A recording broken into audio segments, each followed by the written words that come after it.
Bangun anak-anak, kita terkena penyakit pemimpi. Usia 14 tahun, mereka membuatmu berlutut. Begitu santunnya, kita sibuk masih mengatakan tolong. Frenemies, teman tapi musuh. Mhm. Who, when you are down, ain't your friend. Siapa yang ketika kamu jatuh itu bukan menjadi temanmu. Nah, itu ya, itu namanya musuh sebenarnya ya. Every night we smash a Mercedes-Benz. Setiap malam kita hancurkan mobil Mercedes-Benz. First we run, and then we laugh till we cry. Pertama kita berlari dan kemudian kita tertawa sampai menangis. But when the night is falling, you cannot find the light. Tapi saat malam tiba, kamu tidak dapat menemukan cahaya. You feel your dreams are dying. Kamu merasa mimpimu sekarat. Ya. Hold tight, pegang erat-erat. Ya. Mhm. You've got the music in you. Kamu punya musik di dalam dirimu. Don't let go. Jangan lepaskan. You've got the music in you. Kamu punya musik di dalam dirimu. One dance left. Ada satu tarian yang tersisa. This world is gonna pull through. Dunia ini akan bertahan. Don't give up. Jangan menyerah. You've got a reason to live. Kamu punya alasan untuk hidup. Can't forget. Nggak bisa lupa. We only get what we give. Nah, dia bilang begitu. Kita hanya mendapatkan apa yang kita berikan. Ya. I'm coming home, baby. You are the tops. Aku akan pulang, sayang. Kau yang teratas. Give it to me now. Berikan kepadaku sekarang. 4 a.m. we ran the Miracle Mile. Ya, jam 4 pagi kita berjalan di Miracle Mile. We are flat broke, but hey, we do it in style. Kita benar-benar bangkrut, tapi hey, kita melakukannya dengan gaya loh. Bad rich, God's flying in for your trial. Orang kaya yang buruk, Tuhan terbang ke sini untuk mencobamu. But when the night is falling, you cannot find a friend. You feel your tree is breaking, just bend. Tapi ketika malam tiba, kamu tidak dapat menemukan temanmu, kamu merasa pohonmu sedang tumbang, bungkuk aja. Ya, you've got the music in you. Kamu punya musik di dalam dirimu. Don't let go, jangan lepaskan. You've got the music in you. Kamu punya musik dalam dirimu. One dance left. Satu tarian tersisa.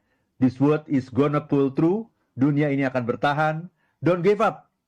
You've got a reason to live. Can't forget, we only get what we give. Ya.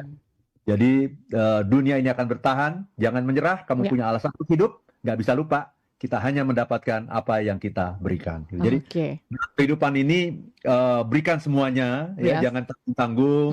Jangan mikir-mikir terlalu panjang. Jangan pelit-pelit sama orang. Ya. Karena apa? Karena you get what you give. Kamu pasti akan mendapatkan apa yang sudah kamu berikan itu gitu. Itu alam, itu janji.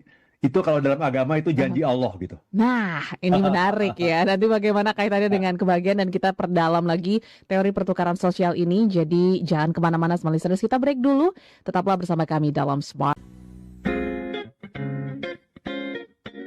Kembali Anda ikuti Smart Happiness bersama Arfan Pradiansa.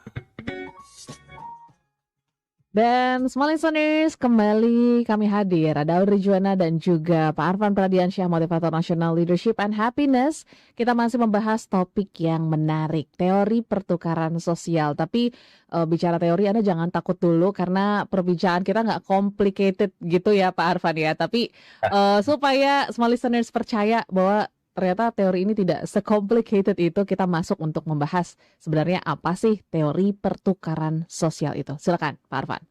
Ya, terima kasih banyak Audrey ya. Jadi kalau Kurt Lewin ya, seorang ilmuwan yang sangat saya kagumi itu, dia mengatakan tidak ada sesuatu yang sepraktis sebuah teori yang baik gitu. Oke. Jadi segala sesuatu tuh kalau kan tersebar-sebar tuh ya, kayak puzzle gitu. Tapi yang namanya teori itu berusaha untuk menyatukan yang tercerai-berai itu menjadi satu kesatuan gitu. Jadi dengan adanya teori ini kita jadi gampang berpikir, gampang melihat fenomena di sekitar kita gitu. Itu akan sangat terbantu dengan yang namanya teori. Nah, salah satu teori yang sangat populer dan sangat penting gitu ya dalam sosiologi itu adalah yang namanya social exchange theory. Dan teori ini dikemukakan oleh banyak ilmuwan seperti Peter Blau, James Coleman, George Homans, dan juga Peter Ecke gitu ya.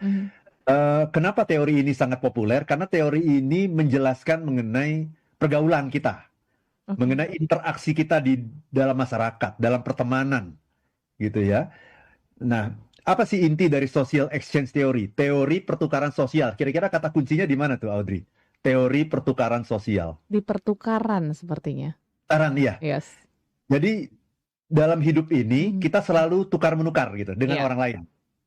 Ya kita kalau memilih teman gitu, kita selalu menawarkan sesuatu gitu. Yes.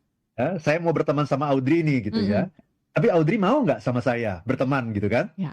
Maka supaya Audrey mau berteman, maka saya akan menawarkan sesuatu. Audrey nanti akan melihat-lihat yang ditawarkan Pak Arfan ini oke nggak gitu. Yes. Kalau yang ditawarkan oleh saya oke, maka Audrey bersedia berteman dengan saya gitu. Gitu ya. Ya. Saya juga ketika saya mau berteman dengan Audrey, saya juga melihat juga gitu. Pasti. Audrey ini yang ditawarkan apa nih? Ya. Yang ditawarkan apa nih? Kalau saya tidak tertarik dengan apa yang ditawarkan oleh Audrey, saya nggak akan mau berteman sama Audrey. Jadi kita saling tukar-menukar gitu. Saya melihat apa yang Audrey tawarkan kepada saya. Audrey juga melihat apa yang saya tawarkan kepada Audrey. Kita saling sama-sama mengintip, sama-sama melihat gitu. Dan ini terjadi dalam semua sektor kehidupan. Mulai dari mencari teman, mencari pekerjaan gitu. Mencari pekerjaan juga kita mengintip gitu. Ketika kita lihat lowongan kerja gitu ya. Betul.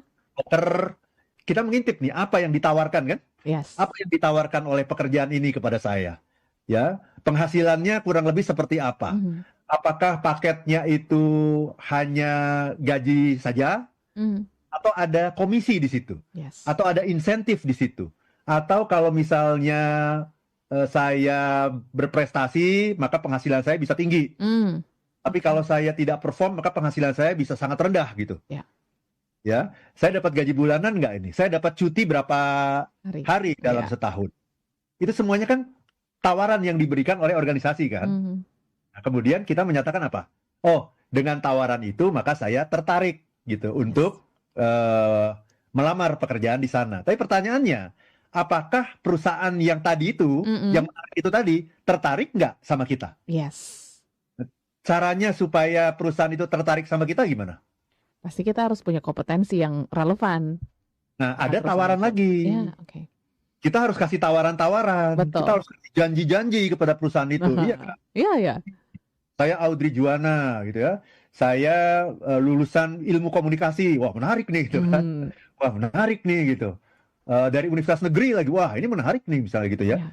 Saya apalagi? Saya sudah punya pengalaman kerja 10 tahun di radio gitu. Atau saya pernah jadi PR misalnya, public relation. Itu kan menarik ya. Betul, Pak. Gitu. Nah, itu tawaran-tawaran yang Audrey berikan gitu. Kemudian janji-janji, nanti kalau saya bekerja, kalau saya diterima, maka saya akan menjadi orang yang kerjanya all out, nggak hitung-hitungan, penuh semangat, selalu menebarkan aura yang positif kepada lingkungan saya, selalu membantu teman, gitu-gitu. Ya, selalu jadi karyawan yang berkomitmen tinggi, setia, pantang menyerah gitu kan. Itu kan tawaran-tawaran. Nah, kemudian kita saling melihat gitu. Perusahaan nawarin apa nih yang membuat Audrey tadi tertarik. Kemudian perusahaan juga melihat Audrey ini menawarkan apa kepada saya gitu. Akhirnya kalau terjadi kesepakatan, baru akan terjadi yang namanya penandatanganan kontrak bahwa oke, kamu saya terima sebagai karyawan, atau kamu akan saya terima sebagai karyawan, calon karyawan, artinya dia mengikuti masa probation, masa percobaan selama 3 bulan gitu. Nah itu tawar menawar semuanya dalam hidup ini. Cari jodoh juga sama gitu. Iya. Cari jodoh juga sama. Misalnya, ini saya kan baru lihat tuh di IG, Audrey kan baru bertunangan ya. Iya. Selamat ya Audrey ya. Thank you Arfan. Nah itu kan juga saling mengintip ya, saling melihat kan. Audrey dengan Doni ya. Iya. Betul ya. Oh tahu tuh saya tuh. Nah Audrey kan akan melihat si Doni ini nawarin apa sama gue gitu. Nawarin apa nih, orangnya gimana nih gitu kan. Yes. Dari profilnya Doni itu kayak apa gitu. Oh, orangnya keren, tinggi, badannya atletis misalnya gitu ya. Perutnya rata misalnya gitu ya, six pack gitu ya. Oke. Memangnya cuma cari penampilan kan enggak toh? Oke, cari yang lain lagi apa? Oh, dia lulusan mana nih? Sekolahnya di mana nih gitu kan? Orang tuanya seperti apa nih gitu. Kan itu baru data-data yang bersifat basic dulu ya, Betul. data-data yang mendasar dulu. Kemudian baru masuk yang lebih dalam lagi. Doni ini orangnya gimana gitu kan? Yes, betul. Doni ini orangnya perhatian apa enggak? Kalau ngomong kayak apa? Suka janji-janji manis atau ngomongnya jujur, ya kan? Suka bentak-bentak apa enggak gitu kan? Banyak temennya apa enggak gitu kan? Iya kan? Iya. Orangnya pelit apa enggak gitu kan? Nah, Yes. kan kita melihat nih si Doni ini nawarin apa gitu. Nah, kemudian setelah Audrey melakukan due diligence gitu ya, Yes. proper test gitu kan. Betul. Proper test ternyata apa yang ditawarkan oleh Doni ini menarik. Ya.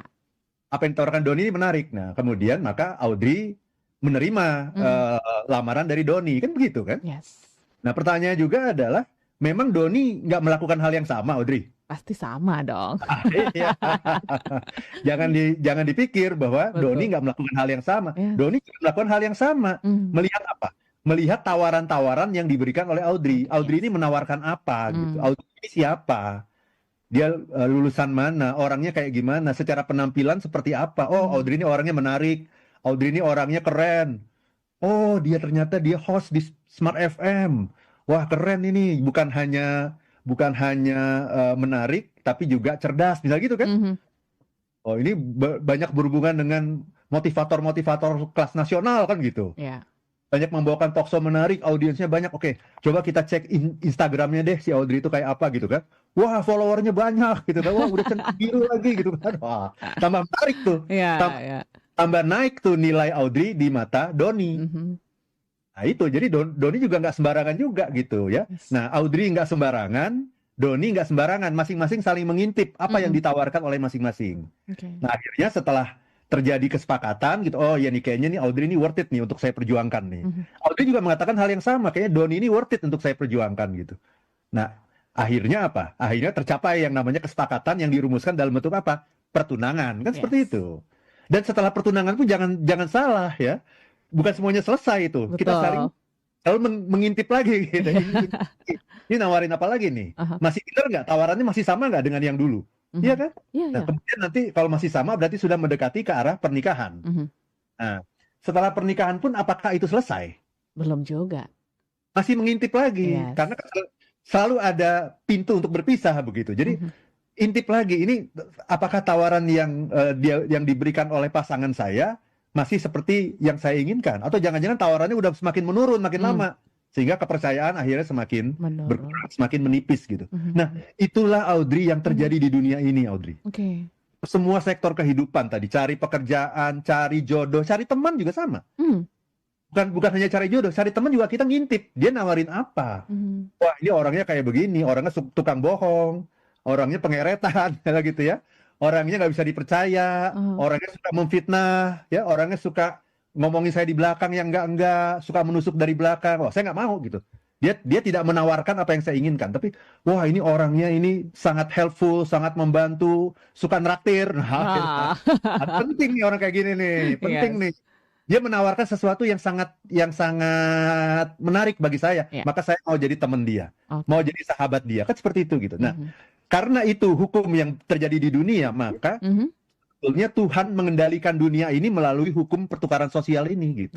Jadi hukum pertukaran sosial ini bukan diciptakan oleh Peter Blau, James Coleman, Peter Eckel dan lain-lain, itu bukan. Hukum pertukaran sosial ini diciptakan oleh Tuhan, oleh Allah untuk mengendalikan kehidupan kita di dunia ini.